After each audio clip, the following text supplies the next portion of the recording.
Hello, March 16th of the 365 workout. We're going to pick up in Judges chapter 17. I have to warn you though, at Judges chapter 19, there is a story that is disturbing for younger listeners. Well, it's disturbing for anybody, but if you have somebody that's younger listening to it, then they shouldn't listen to that chapter. Okay, here we go. Let's pick it up. 17. Now there was a man from the mountains of Ephraim, whose name was Micah. And he said to his mother, "The 1,100 shekels of silver that were taken from you, on which you put a curse, even saying in my ears, 'Here is the silver with me. I took it.' And his mother said, 'May you be blessed by the Lord, my son.'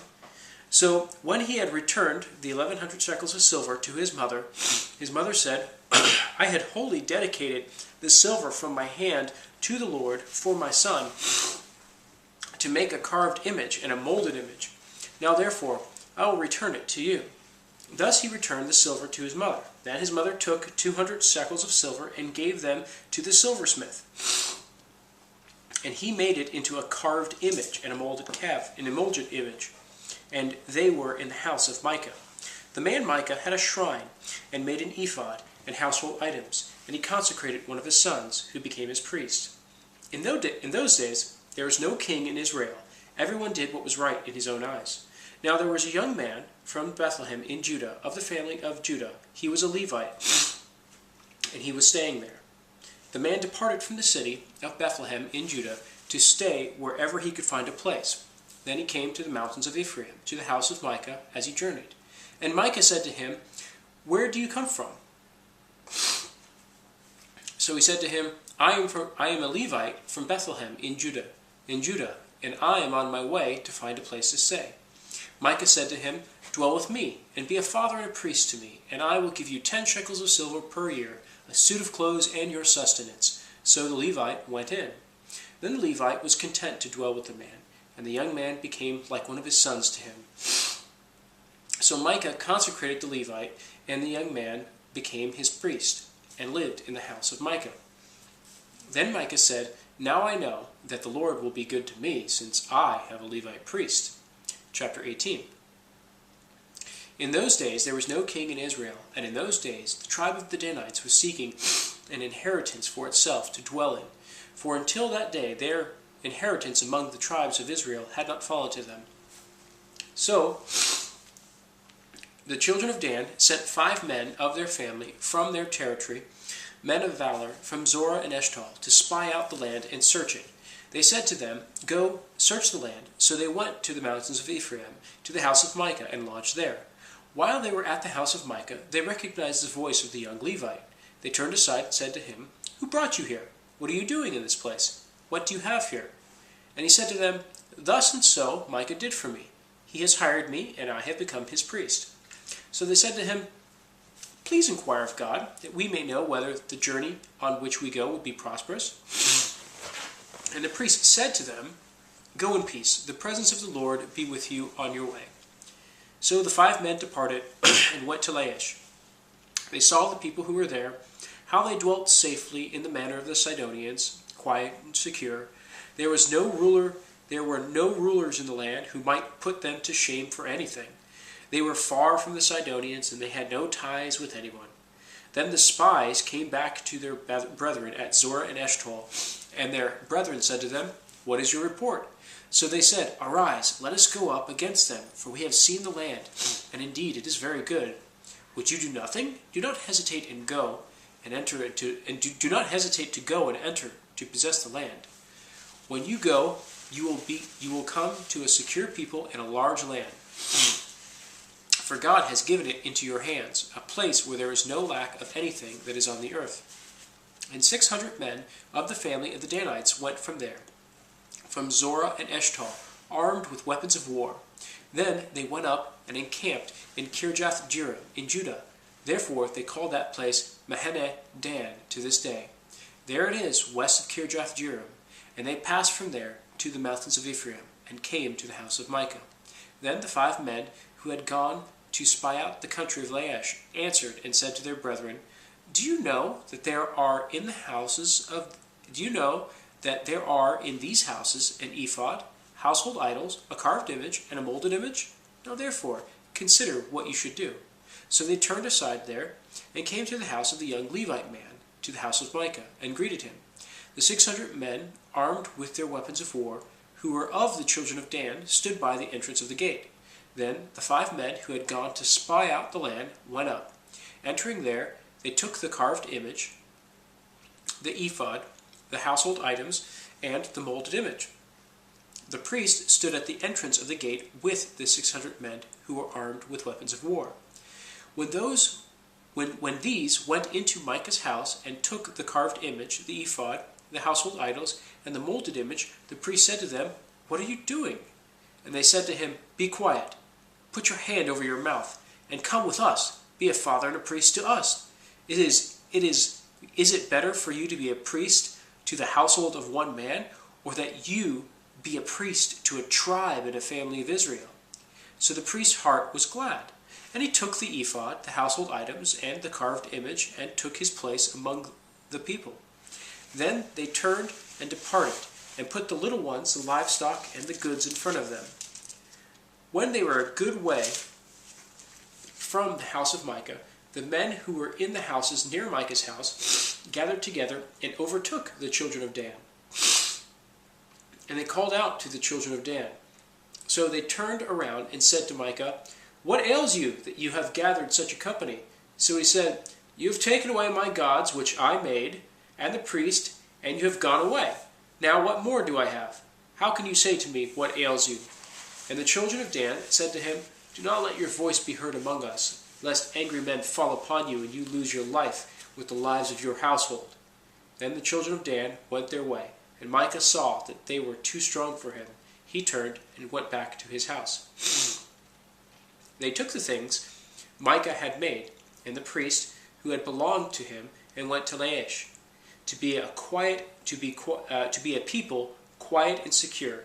And they struck them to a people quiet and secure, and they struck them with the edge of the sword, and burned the city with fire.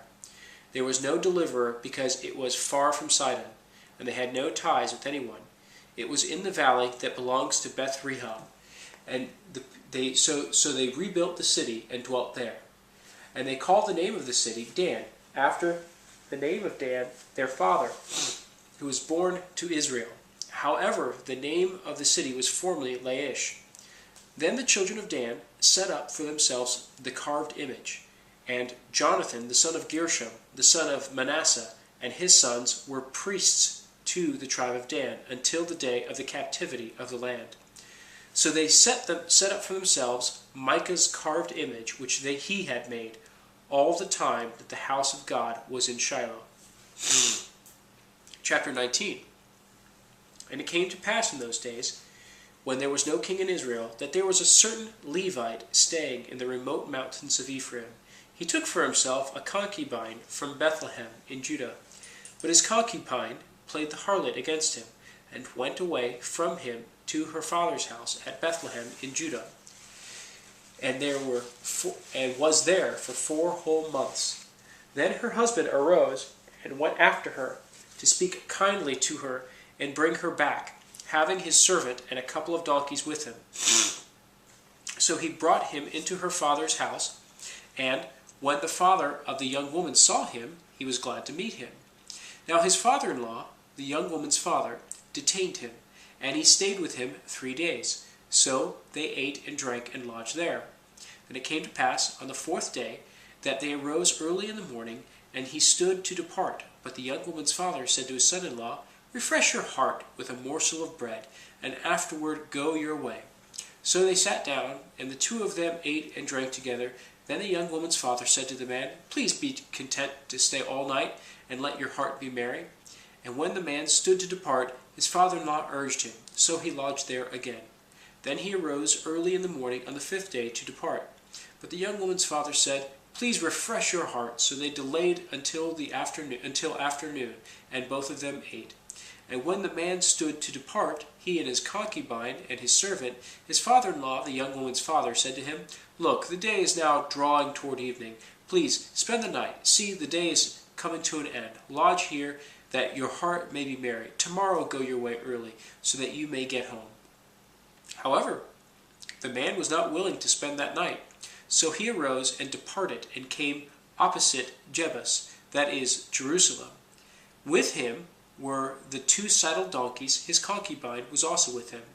They were near Jebus, and the day was far spent. And the servant said to his master, Come, please, let us turn aside into this city of the Jebusites, and lodge in it.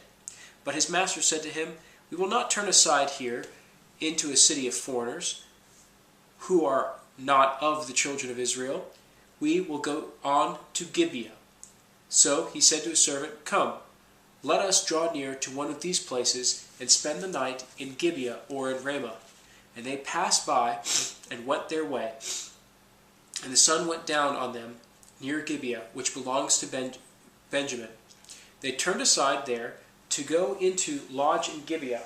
And when he went in, he sat down in the open square of the city, for no one would take them into his house to spend the night. Just then an old man came in from the work in the field at the evening, who also was from the mountains of Ephraim. He was staying in Gibeah, whereas the men of the place were Benjamites. And when he raised his eyes, he saw the traveler in the open square of the city. And the old man said, Where are you going, and where do you come from? And he said to him, We are passing from Bethlehem in Judah toward the remote mountains of Ephraim. I am now there. I am from there. I went to Bethlehem in Judah. Now I am going to the house of the Lord. But there is no one who will take me in to his house. Although we have both straw and fodder for our donkeys, and bread and wine for myself, for your female servant, and for the young man who is with your servant, there is no lack of anything. And the old man said, Peace be with you. However, let all your needs be my responsibility. Only do not spend the night in the open square. So he brought him into his house, and gave fodder to the donkeys, and they washed their feet, and ate and drank. As they were enjoying themselves, suddenly certain men of the city, perverted men, surrounded the house and beat on the door. They spoke to the master of the house, the old man, saying, Bring out the man who came to your house, that we may know him carnally.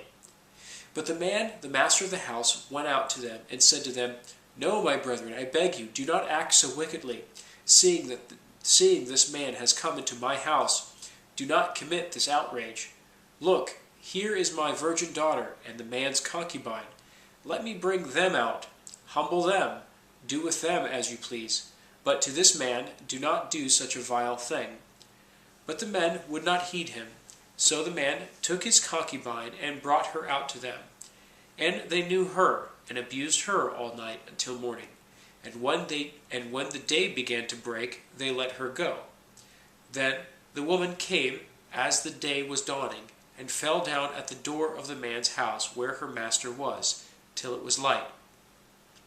When her master arose in the morning, and opened the doors of the house, and went out to go his way, there was his concubine, fallen at the door of the house, with her hands on the threshold. He said to her, Get up, let us be going. But there was no answer. So the man lifted her onto the donkey, and the man got up and went to his place. When he entered his house, he took a knife, laid hold of his concubine, and divided her into 12 pieces, limb by limb, and sent her throughout all the territory of Israel. And so it was that all who saw it said, No such deed has been done or seen from the day that the children of Israel came up from the land of Egypt until this day. Consider it, confer, and speak up. We're going to end there. And this is where Haley's Bible Handbook and some other commentaries would really come in handy. And that's all I'm going to say. Until then, we'll see you tomorrow.